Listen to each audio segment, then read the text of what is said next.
Maka mulailah semenjak hari ini berdoa bukan ngasih tahu Allah.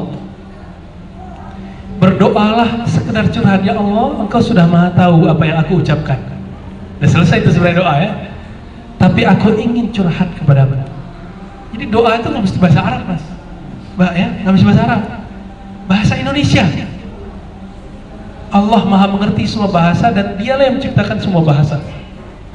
Nabi SAW pernah didatangi orang.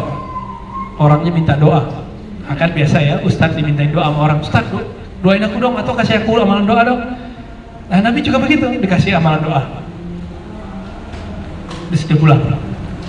Apa doanya? Allahumma inni as'alukal afwa wal afiyah fid dunya wal akhirah.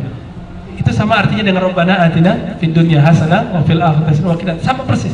Ya Allah, berilah aku afwa, kelebihan, karunia, maaf, wal afiyah, dan keselamatan di dunia akhirat. Dunia berarti juga afwa di dunia, kalau dia bekerjaan berlebih rezekinya. Itu arti afwa.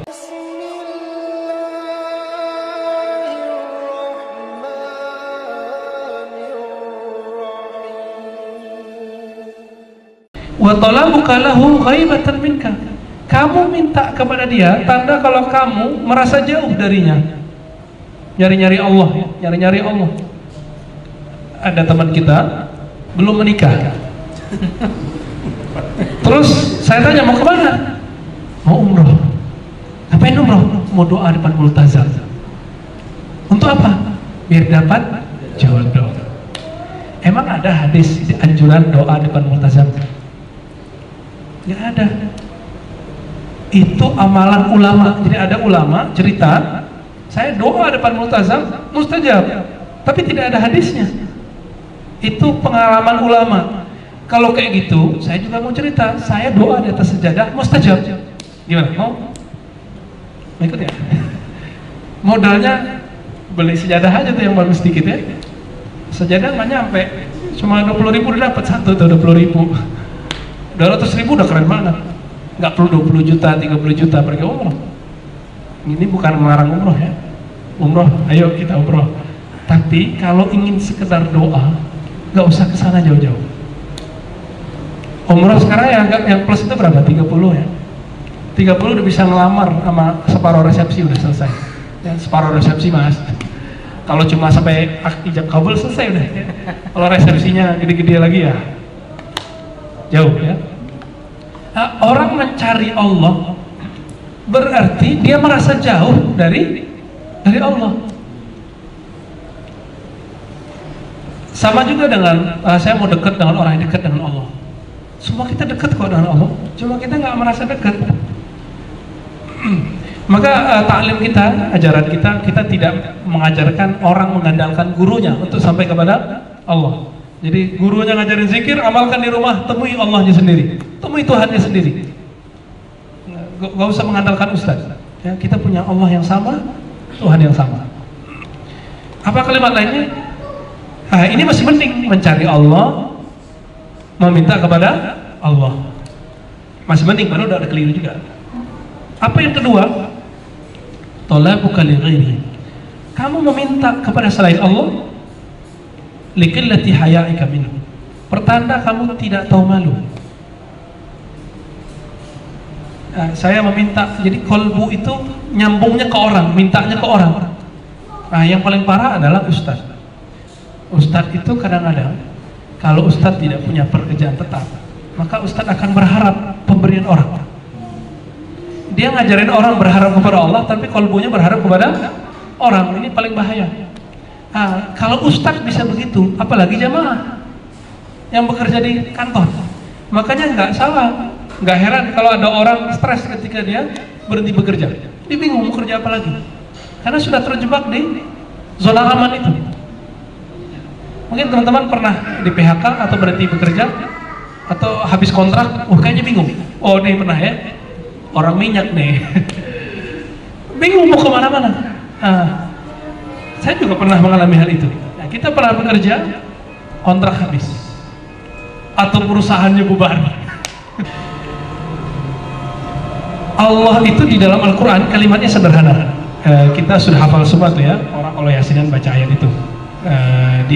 Di doa setelah yasinan itu ada ayat-ayat surah Al-Baqarah ayat 1 sampai 5. Di tengah-tengahnya wa mimma razaqnahum yunfiqun. Hafal kan? Itu ayat dahsyat. Itu tauhid mengenai rezeki, keyakinan mengenai rezeki. Coba kita terjemahin. Wa mimma, dan dari sebagian yang apa, razaqna. Nah, kalimat razaqnya, orang biasanya fokusnya di yunfikunnya, menginfakkan. Kalau saya fokus di sini di razaqnanya, yang kami rezekikan kepada mereka. Kalau teman-teman kirim SMS ke nomor saya, nomornya udah bener, nyampe nggak? Nyampe. Kirim barang bisa pakai apa mas? JNE, apa lagi?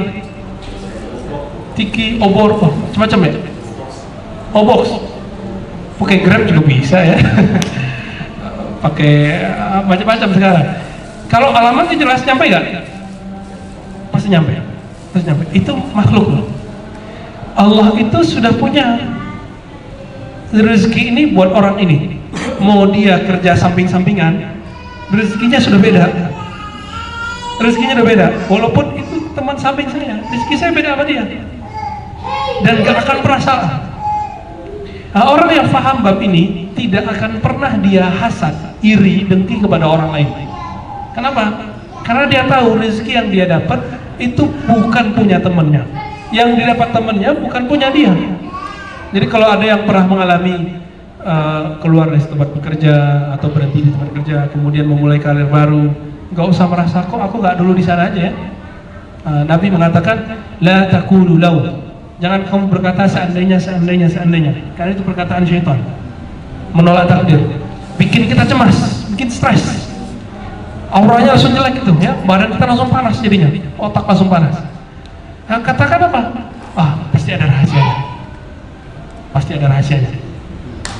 Yang pernah berjodoh gagal, sama itu juga ya. Itu sama juga, pasti ada rahasia di situ yang kita tidak tahu. Adakah sesuatu terjadi di dunia tanpa pengetahuan Allah? Nggak ada. Nah, surah An'am itu dibaca pas Ramadan nih. Bedanya kalau orang film baca ayat jadi film. Kalau kita baca ayat jadi bacaan aja ya. Ini semoga film beliau ini sukses nanti ya. Amin. Kalimat terakhir, talabuka min ghairi kali wujudi bu'dika. Kenapa kamu sampai meminta-minta kepada selain Allah? Itu pertanda kamu merasa jauh dari Allah Subhanahu wa taala. Teman-teman yang suka curhat ke temannya karena merasa dekat ke temannya. Coba, dulu ada teman kita, dulu curhatnya ke kita, sekarang enggak lagi. Itu kenapa? Karena sudah ngerasa jauh. Kira-kira begitu. Apalagi kepada Allah SWT.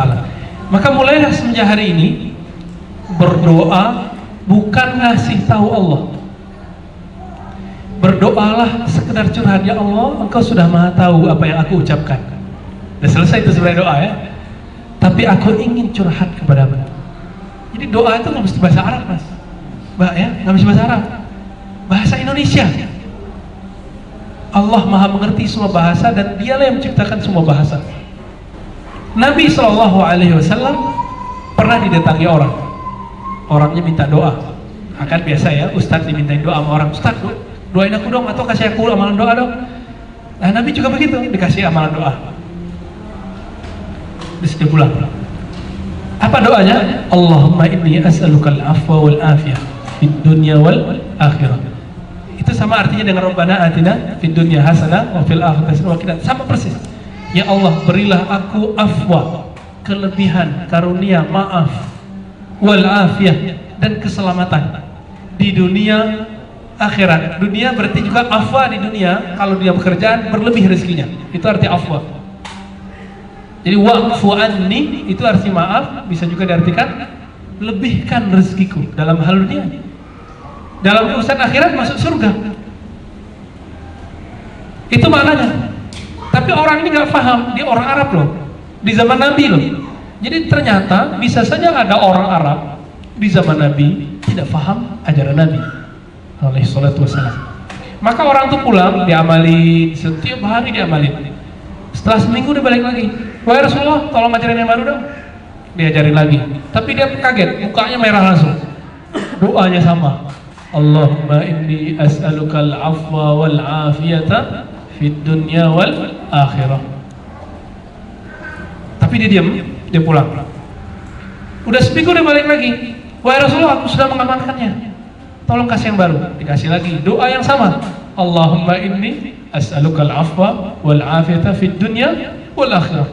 Akhirnya dia protes, wahai Rasulullah, aku sudah 3 kali datang, engkau ajarin cuma 1 doa. Nabi tersenyum dan mengatakan, wahai sahabatku, adakah yang melebihi doa ini? Kelebihan, kebaikan, keselamatan di dunia dan akhirat. Ada nggak mas? Ada nggak mbak yang lebih dari itu? Nggak ada kan? Semuanya kena di situ. Jadi kalau kita baca doa, lafazkan yang umum, tapi mantapkan di pikiran yang khusus. Jangan lafazkan yang khusus, nanti dapatnya kurang bagus. Dapatnya segitu doang. Ya, apa yang kita minta dikasih gitu doang. Tapi kalau minta yang umum, tapi dalam hati katakan yang kita mau. Nah, ya Allah kabulkan doaku, sukseskan aku. Tapi dalam hati kita kasih sesuatu. Nanti Allah akan beri lebih dari itu, insya Allah. Nah, ini kita punya anak. Anak kita minta sesuatu. Biasanya kita kasih lebih atau yang biasa atau kurang dari itu. Kalau kita sayang, lebih. Ya? Jadi tidak mesti apa yang diminta itu persis. Karena permintaan begitu gaya anak kecil. Itu ikhlas anak kecil. Ikhlas anak kecil itu apa yang diminta itu yang dikasih. Namun kalau orang yang sudah dewasa, ya Allah, saya minta ini minimal begini, tapi kalau bisa lebih. Gitu. Pengennya begitu kan? Nah, maka jangan terlalu melimit doa dalam lafaz, tapi limitkan di qalbu. Ya. Jadi makna dari hikam ini sangat ngena sekali. Ada orang yang sudah 63 tahun berdoa, terus tanya ke saya, Ustaz, apakah Allah dengar doa saya? Kena lagi. Di Quran berapa ayat kalimat Innallaha sami'un basir. Allah maha mendengar, maha melihat. Allah maha mendengar, maha melihat, mendengar, melihat. Berkali-kali ayatnya. Tapi ibu ini sudah 63 tahun berdoa masih bertanya, ya Allah, engkau dengar gak doaku? Nah, ini sama dengan menuduh Allah tidak dengar. Nah, jadi teman-teman, Nabi bersabda, Ud'ullahu anta mukunun bil ijabah. Berdoalah kepada Allah dan kamu yakin doamu dikabulkan oleh Allah SWT. Yakin didengar. Jangan doa ke tembok. Jadi sholat gak ada tembok terus doa, gak ada temboknya gak ada dengerin ya. Tapi munculkan rasa. Nah, saya muji orang, saya muji salah seorang perempuan cantik misalnya. Tapi dia sudah tahu saya main-main. Saya bilang, oh aku suka kamu, say. Tapi dia udah tahu kalau itu main-main. Kira-kira dia terima nggak sayang saya? Atau dia menangkepin juga main-main? Main-main. Kalau makhluk begitu, apalagi Allah. Kita doa, tapi pikiran kemana-mana. Jadi doa gak usah banyak, tapi hatinya merasa kayak didengar Allah. Siapa yang berdoa merasa tidak didengar oleh Allah, dia sudah menuduh Allah tidak mendengar. Allahnya tuli berarti. Allahnya jauh dong. Nah, ini bahaya yang disebut oleh Imam Ta'ala. Kamu meminta padahal kamu menuduh dia tidak mendengarmu, menuduh dia tidak mengabulkanmu dan lain-lain ya. Nah, ini yang dikatakan oleh Imam Ibnu Athaillah. Di dalam Al-Qur'an ada ayat ud'uni astajib lakum. Doa pasti aku kabulkan. Tetapi apa yang kita minta itu dikasih? No. Apa yang kita minta Allah ingin kasih lebih dari itu. Itu yang benar. Pada waktu yang kita mau? Tidak. Pada waktu yang dia mau. Anak kecil minta. Biasanya anak kecil mintanya aneh-aneh kan? Nih, ini anak kecil kan macam-macam. Kita langsung bisa lihat ayat-ayat Allah di situ. Ya, pas mau berangkat dia ngelihat ada tukang parkir. Pak, Mah, Abi, Umi ingin jadi tukang parkir. Ya kan? Sederhana kan mimpinya? Mau jadi dia anak tukang parkir. Ketemu nanti ada yang aneh lagi, ya. dia ngeliat polisi, nanti anak kita pengen jadi polisi, benar nggak? Anak kecil itu sederhana, apa yang dia minta itu, apa yang dia lihat itu yang minta. Nah, teman-teman, kalau melihat ada orang kaya, pengen kaya, ngeliat orang senang pengen senang, ngeliat orang sukses pengen sukses, itu sama kayak anak-anak, ya, sama kayak anak-anak, persis sama. Jadi Allah itu ngurusin orang-orang kayak kita ini, coba, gimana sabarnya Allah itu ya. Baik, lanjut hikmah yang berikut. Ya, silakan. Kan kalau doanya kita spesifik kan nggak bagus katanya kan, sama kayak jangan dilafazkan langsung, tapi di kolbunya dimantapkan. Kalau di kolbu nggak apa-apa. Nggak apa-apa. Nggak menuduh dia gitu. Sebenarnya boleh meminta sesuatu dengan limit, tidak dilarang, namun tidak baik. Karena nanti dikasihnya sesuai dengan yang dikasih aja. Allah itu pengen ngasih yang lebih. Maka kalau doa minta yang limit, belakangnya harus pakai kalimat yang lebih ini, atau pilihkan yang terbaik bagiku. Tambahin, ya Allah aku maunya yang begini, A, B, C, D. Tapi jika ada yang lebih baik dari itu, tolong berikan itu ya Allah. Biar hatinya nggak tersiksa mas, kalau yang kita minta itu nggak dapat. Ya. Bahwa kajian tentang agama kita ada 3 hal. Ya. Pertama al-Islam. Ini basic sekali, al-iman. Yang kedua, yang ketiga, lisan. Sholat dimulai dari takbir sampai assalamualaikum, itu al-Islam. Tapi sholat begitu udah jamin khusyuk belum? Belum. Saya mau baca teks Arabnya sebanyak apapun, tapi tidak ada khusyuk di situ, karena khusyuk tidak bagian dari bab al-Islam. Di dalam bab fikih, jika ada orang yang ngambil barang saya, maka dia harus dihukum jika yang diambilnya sampai 1/4 emas. Tapi Umar, dia orang paling keras di zamannya, paling tegas. Ada orang maling, yang maling itu ternyata hampir setiap malam dia tidak makan. Orang kaya di sampingnya hampir setiap malam buang makanan karena kelebihan. Setelah diinterogasi oleh Umar, yang dapat hukuman siapa? Orang kaya. Itu pakai bab ihsan yang ketiga. Kalau bab hukum fikih itu saklek, hitam putih. Hitam putih. Saya kalau ngelihat orang baru dapat ilmu nih, sholat, Allah tidak terima sholat orang yang celananya di bawah mata kaki karena sombong. Ada orang yang fokus di kalimat pertama, Allah tidak terima sholat orang yang celana pakaiannya di bawah mata kaki. Ternyata di hadis itu kalimatnya sarung, bukan celana. Tapi ada yang fokus di setengah itu, dia nggak sampai ke belakang karena sombong. Hari ini kebanyakan orang sombong yang mana? Yang sholat celananya jingkrang atau yang sholat celananya di bawah mata kaki? Bisa kita survei. Merasa lebih ikut sunnah, merasa lebih benar sholatnya yang jingkrang atau yang nutup mata kaki. Kita bisa survei.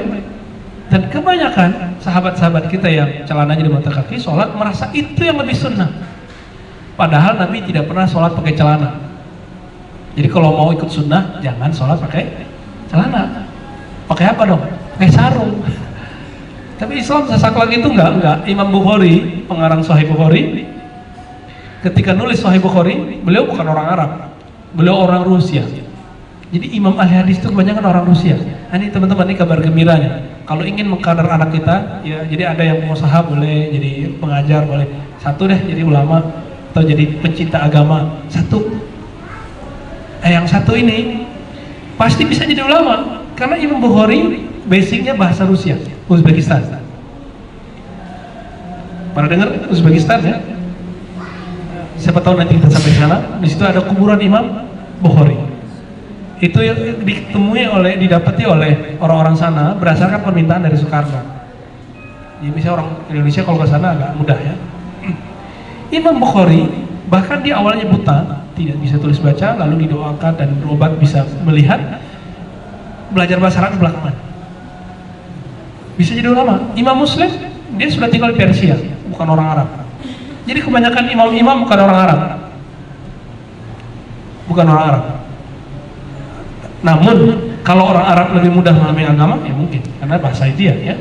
Tapi saya udah ketemu banyak orang Arab, dia bisa ngomong Arab doang dan bukannya Arab. Ya.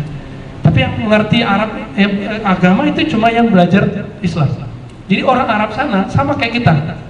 Teman-teman kalau mengerti bahasa Arab ya, itu di acara TV-TV yang di parabola yang di sana itu, pertanyaannya persis kayak kita nanya di sini, cuma bedanya pakai bahasa Arab.